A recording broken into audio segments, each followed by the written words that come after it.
Life can be so challenging.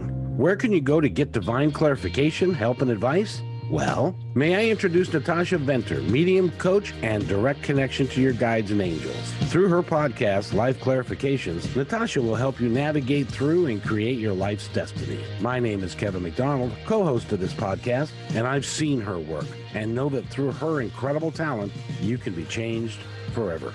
So let's start another episode of Life Clarifications with Natasha.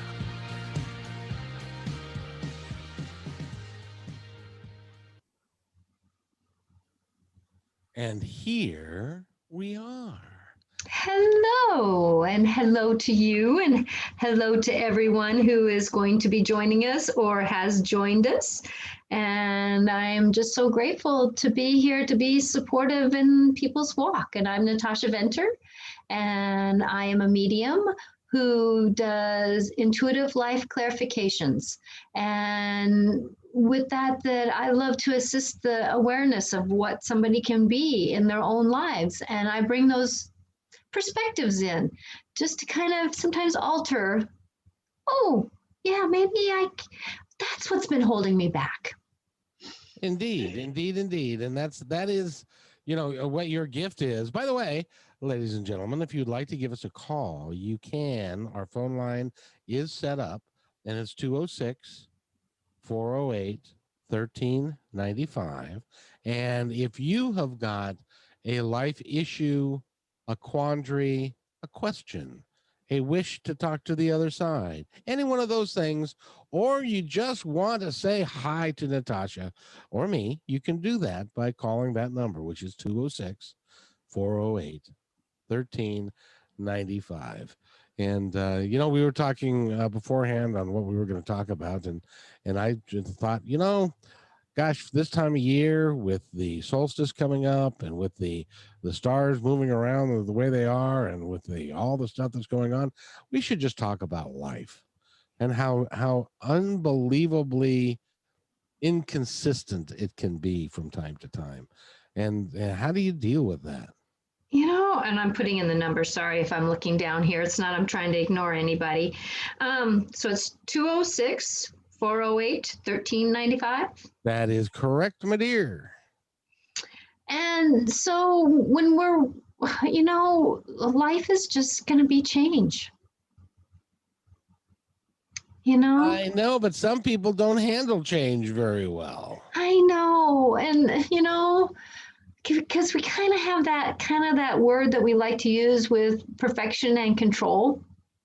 I want to control this. I want to have perfection. I want to have my life be X, Y, Z. And maybe the life throws you an A, then it throws you a D, and then it throws you a Z, and then it throws you an M, and then it throws you into a tizzy fit. Well, a lot of times you don't even have the opportunity or the ability to control it because you're running straight into somebody else's free will or some other thing that you have absolutely no control over. But how do you in your world, I know what you do, but how do you make it work for you so that you can navigate through it and expect the unexpected, I guess, and to survive through the unexpected? Well, that's where I've kind of learned that, perfectionism is part of wanting things to feel right. So I changed my word. I would change a word. Instead of going perfectionism, just say, I want it to feel right. I want it to be in alliance with what my greater good is. And so just even changing the idea of performance to being, a lot of times that takes the stress off of the extra stress that we put on ourselves, which adds more stress to even more change. Exactly. So I guess, and by the way, we've got some people that are listening. And if you'd like to call in and talk to Natasha, you can do that. That number again is 206-408-1395. And you can call her and talk to her about anything that is on your mind. Because when, as an example, we'll just say the last year of my life has had some really pretty substantial changes. I was talking with somebody because I have to get medical coverage, and so we were going through that, and it was like I fell and this happened, then I fell and that happened, and it was like, holy crap, what a year for me it was. In addition to the other stuff that's happening outside of you. Exactly. And so from that standpoint, I am handling it fine, because I kind of get amused by the other side, by the things that they say. Hey, watch this. Let's do this to him and see what happens. And but for some folks, they have trouble getting through that and dealing with it. How do you help people deal with the issues that are presented to them, that it might be a problem with their marriage, and it could be a friend problem, or it could be something else, a health issue? How do you keep people positive and moving forward? Well, staying positive isn't always the goal. I can say that in this last month, through all my changes, I didn't stay. I want to change the word from positive and negative to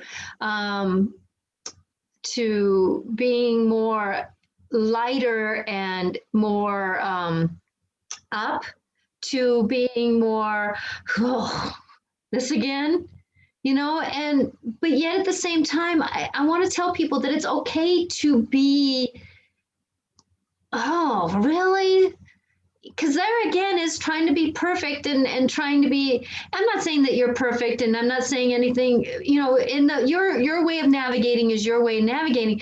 But a lot of us, when we get smacked in the face, it hurts and we want to cry, or we want to be sad about it, or we want to, and that's okay. I want people to know that it's okay to be down and flustered. But at the same time, though, like for me, even though I was being sad and troubled, and like I knew that I was in the moment where I knew that I have this thing where Fridays are my day to put up my Christmas lights. Life has set it up the day after Thanksgiving, me working in the school system, I don't have to go back to work, so life is in the last 30 years has set up to where I can put up Christmas lights on Friday if the weather holds out. And if the weather doesn't, I do it Saturday or Sunday. It depends on what the weather does. And I knew that the weather was great. The rest of the weekend wasn't going to be. So I had this doorway to do this. And my emotions were, I'm going to say, kind of on the floor. They were getting walked on. I was not ready for this transition into this season. I had grief from losing my parents. I had, Thanksgiving, where I knew it was the last Thanksgiving that we were going to be together as a family. And luckily we were able to get together, but there's only 4 of us, and it was only one kid coming in, and we've been together off and on, so we knew that we could be together, so it was legal for us to be together. And so I just said, okay, Natasha, those lights are going to bring light into your life, and they're going to help you out the next couple days, the next couple weeks, and if you don't do it, you're going to even feel worse.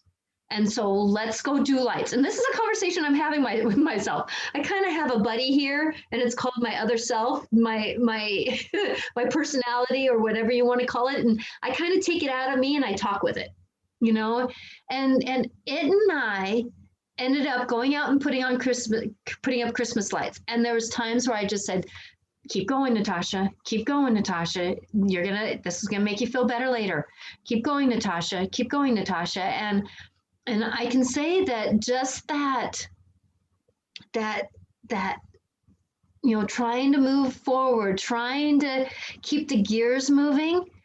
And I'm going to say that those years after the depression that I had after my mom passed, the depression that I had after my dad passed, the depression that I had, all these different times, that is the one thing that I think the universe really gave me, which was a benefit for me, is that I was willing to keep moving forward, even if it was just shuffling one foot in front of the other.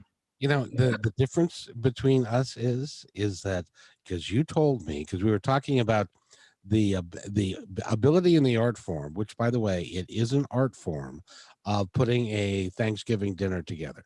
Mm-hmm. And you told me that this was the first time in years that it all came together just about perfectly.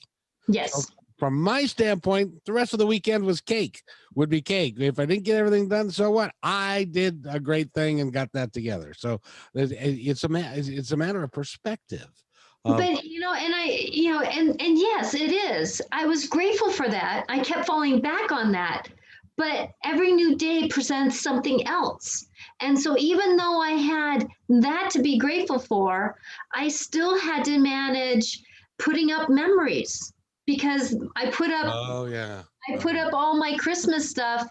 I don't put up my tree, but I put up all the other Christmas stuff. Once my Christmas lights are outside, or flip it around depending on the weather, I put up all my other Christmas, the garland that's in the house, like the garland that's over this tree, all the Christmas stuff. I get it. We've talked about this a couple of 3 times. Yes. You've gotten through to my thick head as to what was actually going on, because it wasn't the act of putting up the Christmas lights. It wasn't that. It was bringing out the boxes, and with each box, with each ornament, with each piece of garland, had a memory attached to it. And that memory was going back to your mom and your dad and your uncle and your family the way it used to be. And so that became a real big watershed moment, no pun intended, but it did cause you to shed water. Yeah, exactly. And I'm gonna say though too that it was part of, I have walked through the grief process so many freaking times that I start grieving something before it happens. Like my cat who passed away in the middle of September. I started grieving. I started getting signs of it in August. So I started the grieving process knowing that she was shutting down, pulling away, that started the grieving process. So when it happened, yeah, it was like a wall hitting me, but it wasn't like I was knocked over with that wall. And so with that's one thing that my knowings, I'm going to call it, or my self-survival skills, is that I start, like if I know my in-laws are going to be leaving, I start grieving that they're leaving before they come, so I can appreciate every moment. That way I appreciate every moment that we have together. I appreciate the trueness of it. Kind of like when I was sitting there at Thanksgiving, I knew that my kid who's moving to New Mexico on the 27th won't be sitting at the table next year, probably. Oh, but you don't know that. I don't know that. But at this moment, where we're at, I can say, I appreciate this now. I'm grateful for this moment now. And there again is moving through those emotions, because I know if she ends up moving back, whatever I've gone through doing this is actually helped me be a better me. Because every time I go through that grief process, every time I go through the watershed moment, every time that I go through the car wash, I'm going to call it the metaphorical car wash, where you get tumbled with all the brushes and everything, and you get washed and you come out going, what was that all about? That when I do that, I come out kind of knowing more about myself. I come out a little bit more cleaner. I come out more like, okay, I can actually stand on my 2 feet a little bit better now. And when I've done that I'm grateful for those moments, because it does help me be a better, cleaner, lighter me. Which is really good. So let's get back to the discussion that we were having about life. See, it's all this, and the reason that we end up talking about this is because it's all interconnected. It is. And it's because it's December. We've got 305,000 people that have died in the last 9 months.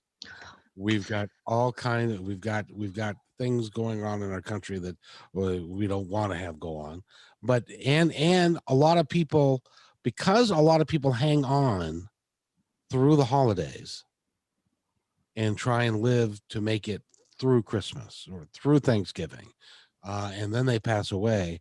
There's a lot of tremendous amount of grief that people that and memories, the grief, Mhm. the memories of those people, and I guess if we can find some words of comfort for some people that are going through that, it would be very good. And I depend upon you for the words of comfort, young lady. Thank you. Well, knowing that we all walk through these moments of ourselves differently, each time we do. I can tell you every time I've walked through grief, it's been a different journey. It's all had the same signatures: sad, happiness, extremes of emotions, where you think you're fine one moment and then you're on the floor crying the next. They all have the signatures, but how, like, you may go through anger first and then love next and then sadness, then happiness, and then frustration. And yes, anger and frustration are two different things when you're talking about grief. That and then the next time I might go through love, then anger, then it just and it depends on the person and how they interacted in your life. And I'm going to add something in. Many of us are going through the grief process because our jobs are ending. Many of us are going through the grief process because of having to leave homes that we were loving.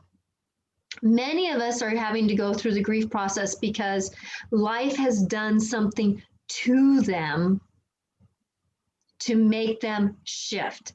There was an ending that happened, and that will create just as much grief as losing a loved one. Oh yeah, and there are more people that are in food lines than have been in my lifetime. There are more people that they're worried about losing. You're right, losing their home, losing their apartment, getting kicked out for, and it's a very very difficult and challenging time, and we're not handling it particularly well, I don't think.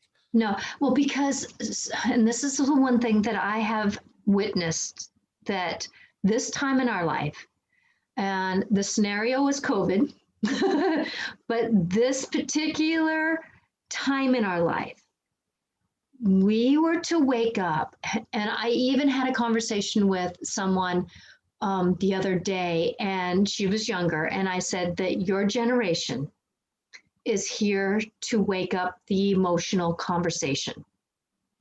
We have a lot of our young kids that are dealing with anxiety, with depression, with a lot of different things like that. And their generation is here to say, we have emotions.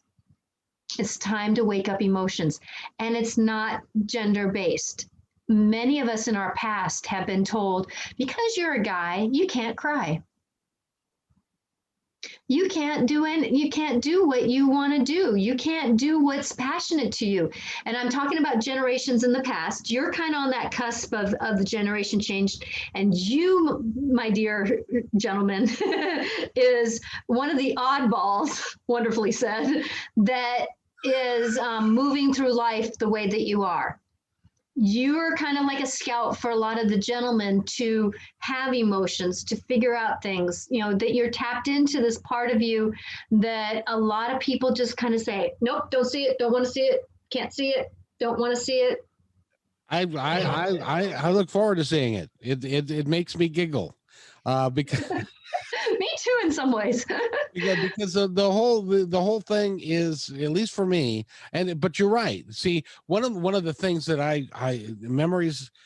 First of all, I want to make this clear: the stories we tell ourselves, the stories that other people tell us, are not true. They're patently false. It's based upon their perception of you, and they have nothing to do with reality.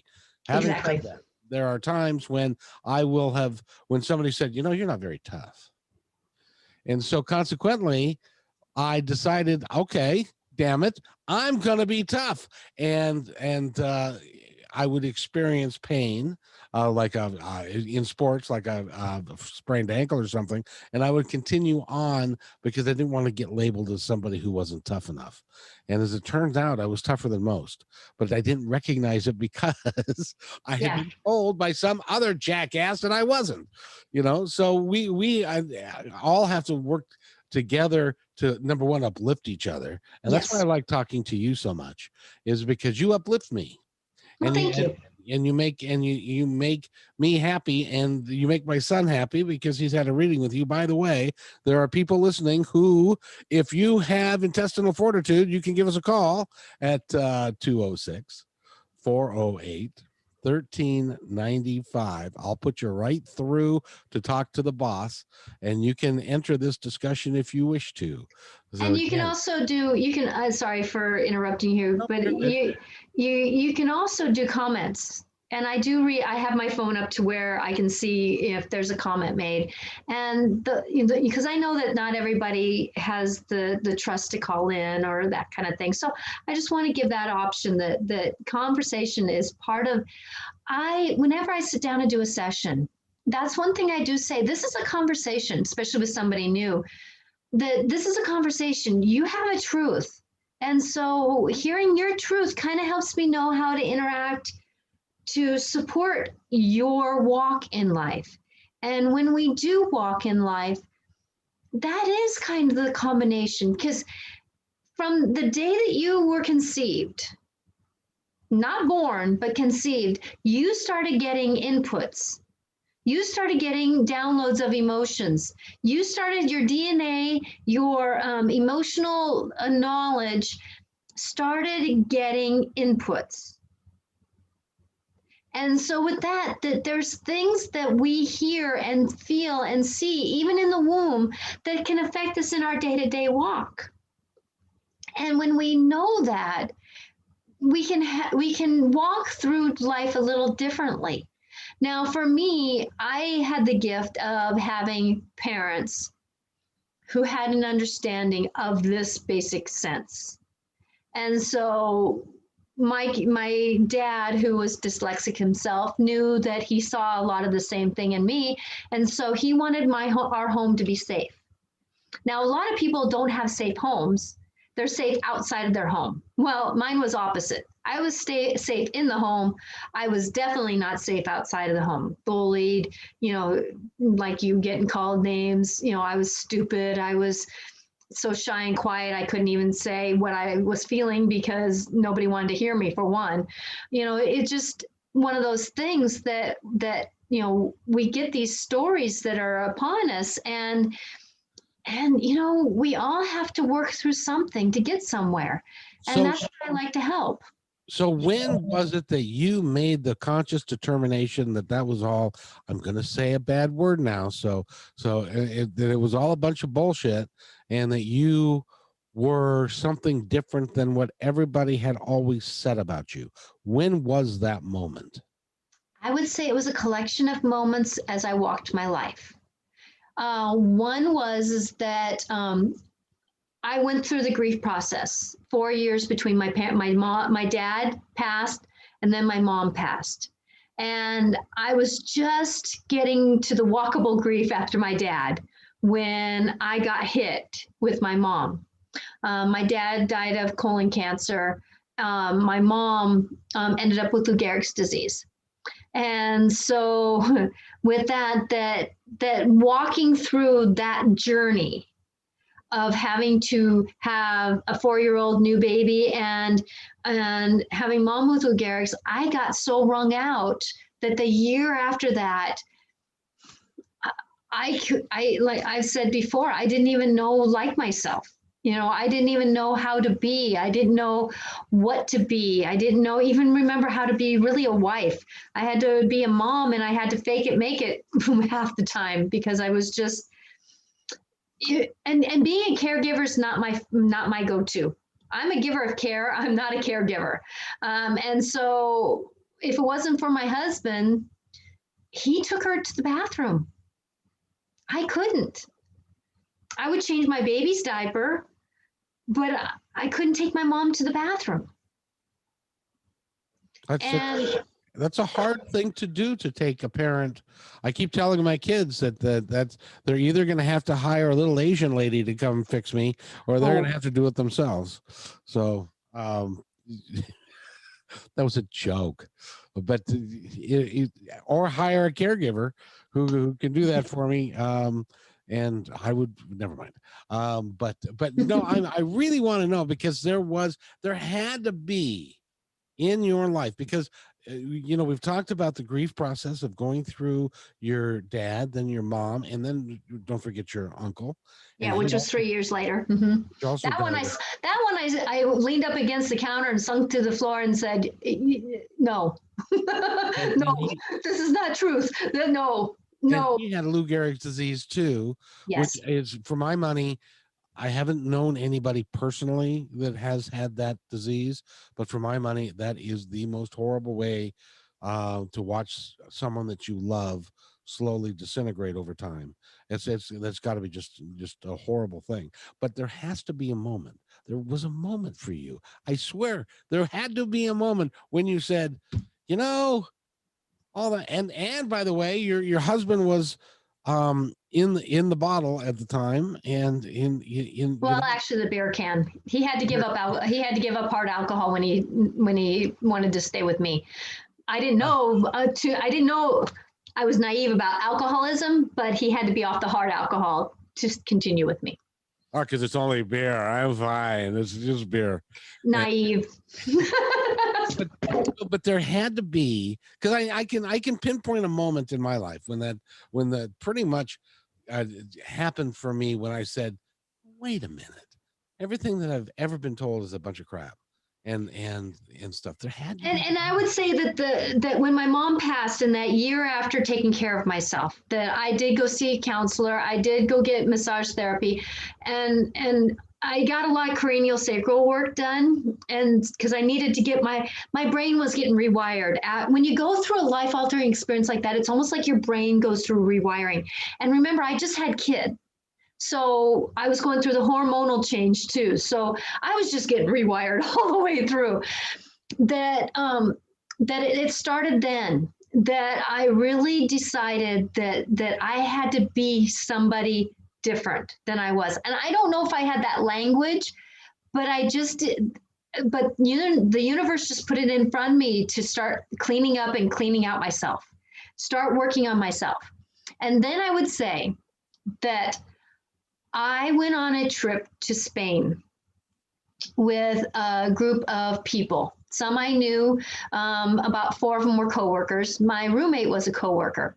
Wonderful, wonderful person. I really care for her. I do enjoy her. But halfway through the trip, for some reason, I know sometimes I trigger people. I don't know why. Sometimes, me being who I am, they don't quite understand me.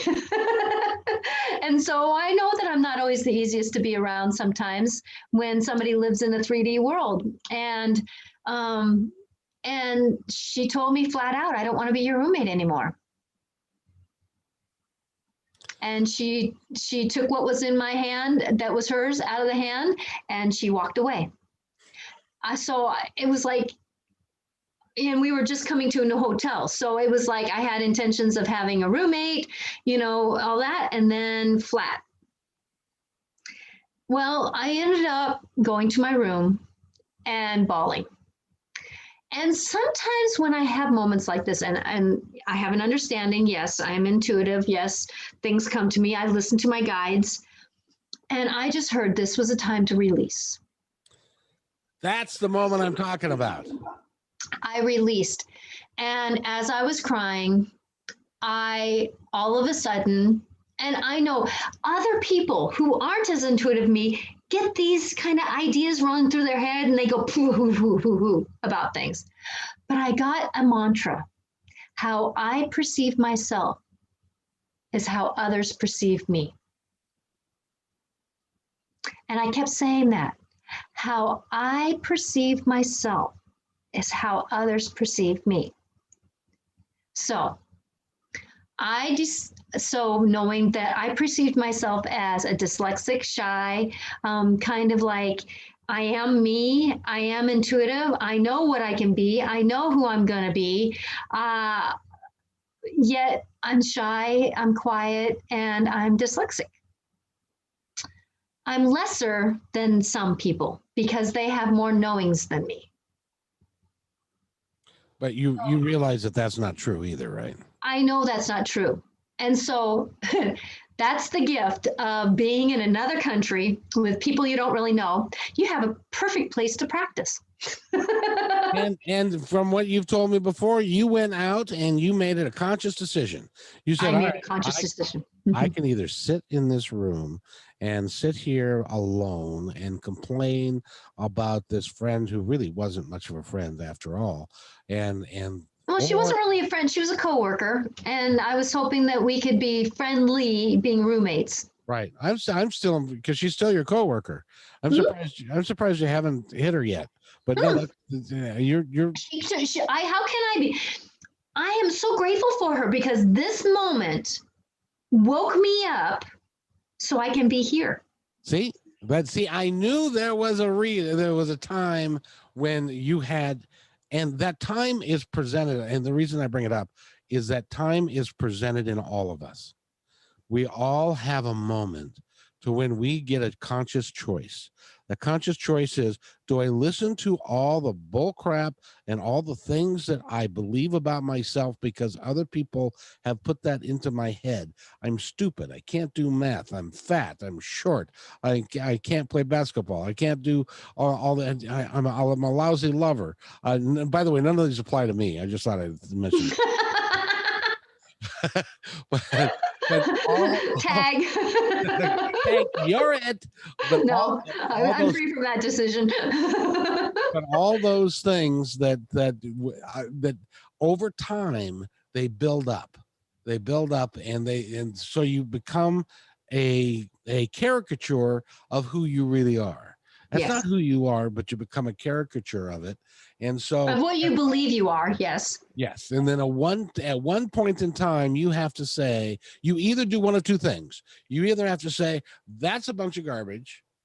I don't believe that for a minute, and I'm going to go do what I know that I can do well, or you believe it, and then that is becomes And you the keep doing the circle.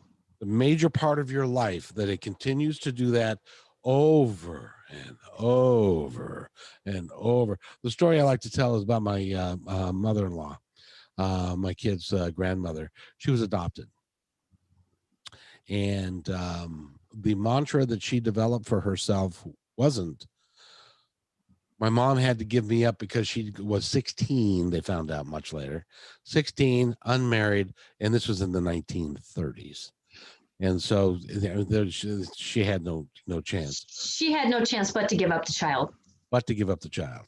And my mother-in-law was adopted by a very loving couple who raised her for her entire life. Her mantra was not, man, I'm the luckiest girl alive to be able to be born. My mother loved me. She had enough love for me to give me up. I had a wonderful mother and father, and who, by the way, had extended family and all that. That wasn't her mantra. She chose. You know what she chose? I'm adopted and nobody loves me. She lived that. She did that her entire life, and all the way up to her dying day. And it was a waste. It was a waste of life because it wasn't true. None of it was true. And the only one that truly hurt was her and her children and the people around her. And but going back to her, that how did she sit with herself? And I can tell you that part of me, that dyslexic part of me, she doesn't like being unhappy. You know, she doesn't No. like being less than. But yet, because of habit, she keeps trying to pull me down there. And there's times where I do slip. I am human, and you've caught me on it. Other people have caught me on it. Just like today, because I was doing bingo, and because I work in an elementary school, and we had late start, and so we did a kind of a work breakfast, and we were playing bingo.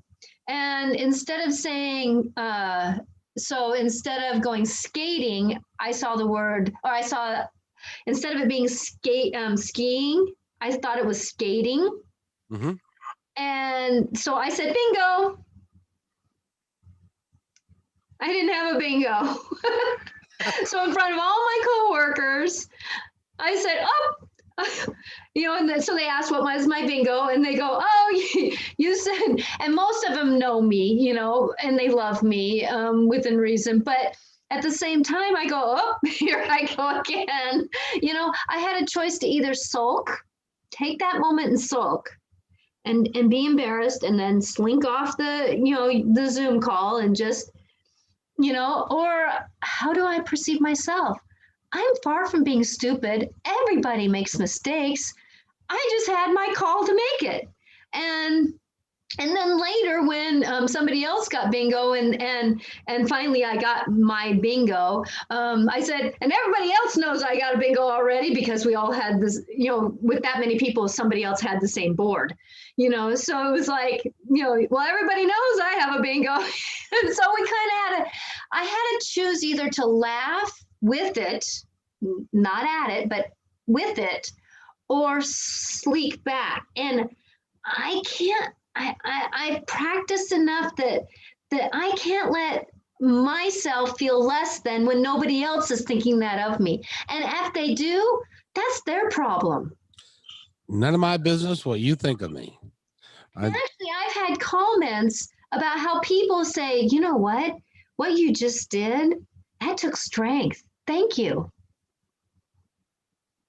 So how I perceive myself is how others perceive me. I perceive myself as being humble. Oop, I made a mistake. Vulnerable a little bit, but less than stupid. No, I just have problems reading. That doesn't make me stupid. It just makes me having problems reading. But I can tell you though, I've had teachers who said, can you help the student? She reminds me of you and I know you can help her or him. Well, what's interesting is that you can be, and obviously can be a really good help to somebody that is 6 or 7 or 8 and is just finding out that they're dyslexic and just finding out that they've got a learning disability, really of any kind. And you're so open about it, and they can go, well, if Miss Venter can get over it, I can get over it. I've actually had that said to me. And so from the standpoint of your dyslexia, the way you've turned it around, it's now a blessing because yes. You can help people. You can help people, and that's one of the reasons why you were put there, and is to be able to do that, because that's why you have it. But I can tell you, at that moment, I said bingo and found out I didn't. There was a part of me that went, holy. Of course. But I didn't stay there, and that's where people kind of sit there and they keep beating themselves up. They keep, they have a portable stick that they carry with them, and they kind of keep hitting themselves with it. And it's like, we're all human. They don't understand that there's a better way. And it's called being human, is called making mistakes. And going back to where we were talking about that label of perfectionism because our parents were perfectionists, or because of our grandmother told us that we weren't wearing our makeup right, so we had to make sure that we were perfect about it. I hated when my grandmother said that to me. Or there's something that somebody said somewhere, a teacher, somebody, that really bugs me, by the way.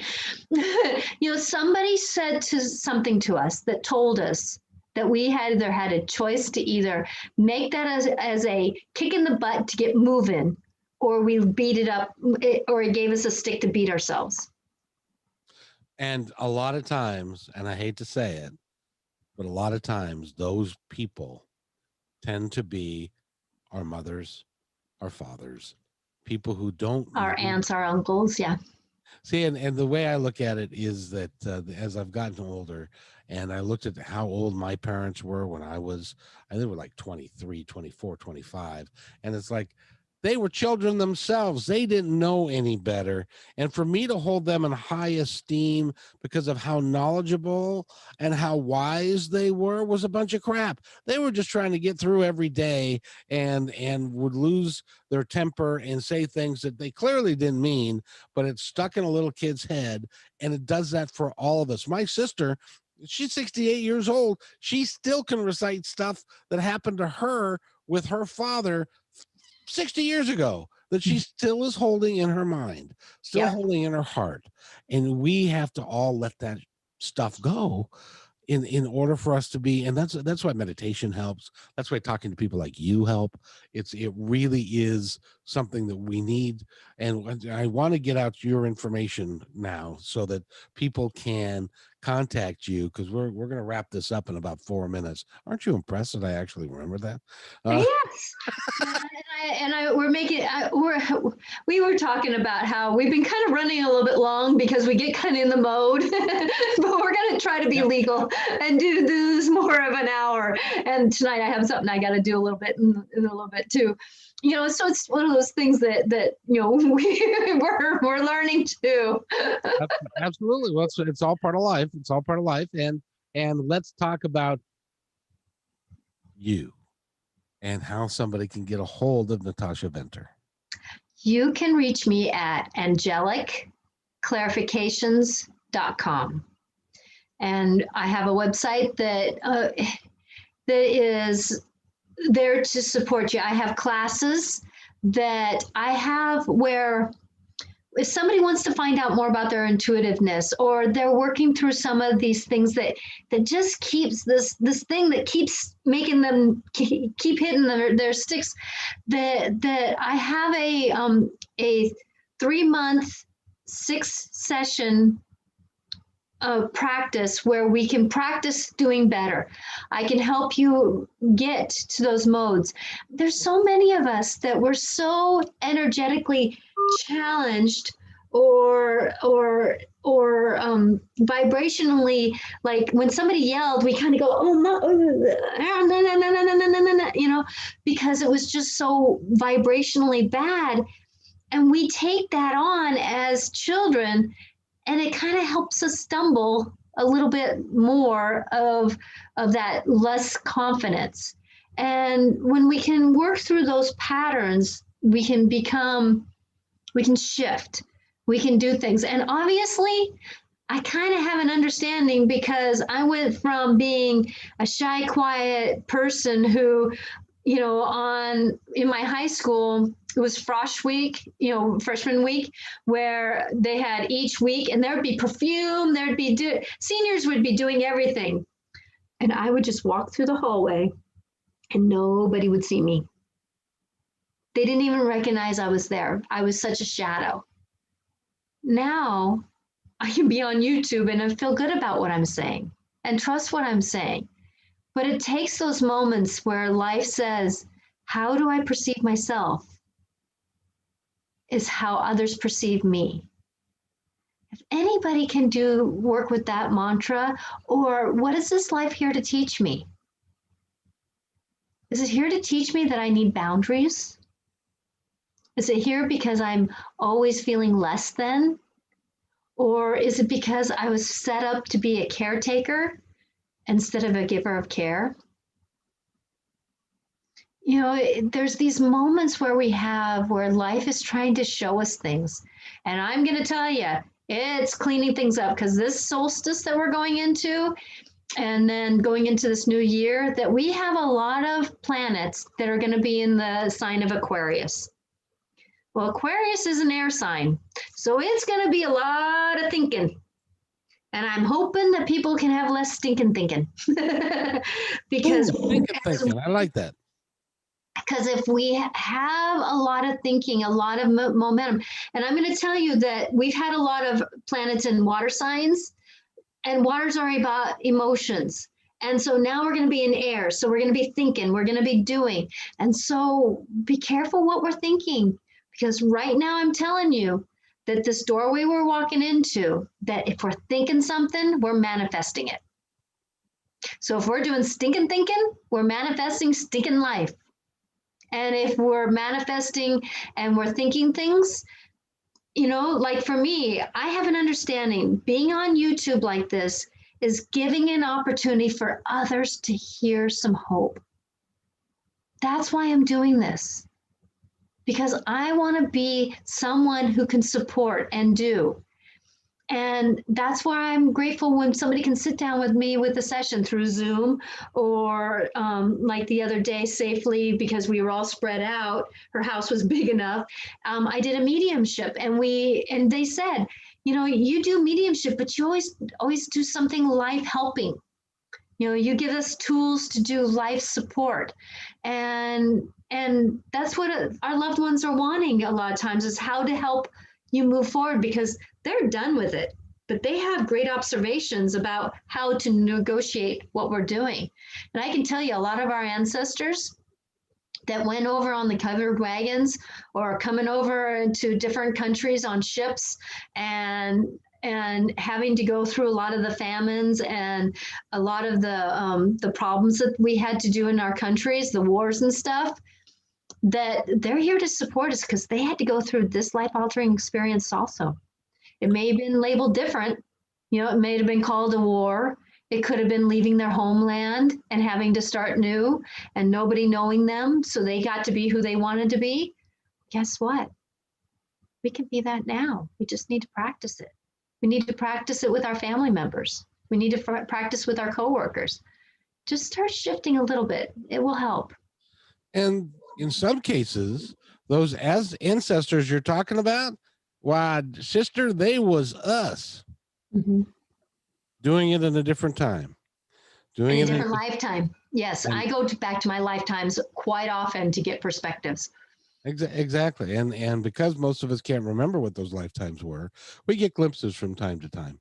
It's now over time, and I'm going to hold you to our agreement and so that you can go do what you need to do. But this is the one thing that I want to tell everybody that's listening now, or if you pull this up and listen to it later. The one thing I want to tell you is you do not have the right. You do not have the right to not believe in who you really are. Yes. You must stop this nonsense and forget about what other people have told you, what stories that you've heard about yourself. That's a bunch of crap. You owe it to yourself. You owe it to your family, your children, your grandchildren, and 7 generations down that you take responsibility for yourself and you love yourself completely. There, I said.